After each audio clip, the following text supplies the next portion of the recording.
नमस्कार दोस्तों, कैसा आप लोग? उम्मीद करता हूँ कि आप लोग भी ठीक होंगे। दोस्तों, अगर आप लोग पावर स्टार पवन सिंह असली वाले सच्चे वाले फैन हो तो लाल वाले बटन को दबा के चैनल को सब्सक्राइब कर दो। मैं चमचों को, चूतियों को और फ्लॉप मूर्खों को मैं ये कहना चाहता हूँ कि तुम लोग कल्लू के साथ विवाद करते रहो। Flop star, red star, pending star, तुम कल्लू के पीछे पड़े रहो और उधर पावर स्टार पवन सिंह एक से एक कीर्तिमान खड़ा कर रहे, एक से एक बड़े बड़े रिकॉर्ड बना रहे। आज ये 5 के चल जी है नाच के इस गाने ने ऐसा कीर्तिमान बनाया कि मात्र 33 दिन में तुम लोगों को फाड़ के रख दिया। 33 दिन में 5 लाख रील्स वीडियो इंस्टाग्राम पे बन गया पावर स्टार पवन सिंह के गाने पे, जिस गाने का नाम है आज ये 5 के चल जी है नाच के। और तुम लोग इधर क्या लगे हो कल्लू के विवाद में। कल्लू ने ये कर दिया, वो कर दिया।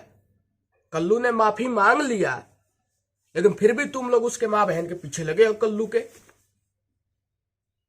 कोई बात नहीं, तुम लोग विवाद में लगे रहो। Power star Pawan Singh record बना रहे और फिर बोलते हो कि पावर स्टार पवन सिंह को कोई कुछ क्यों नहीं बोलता है।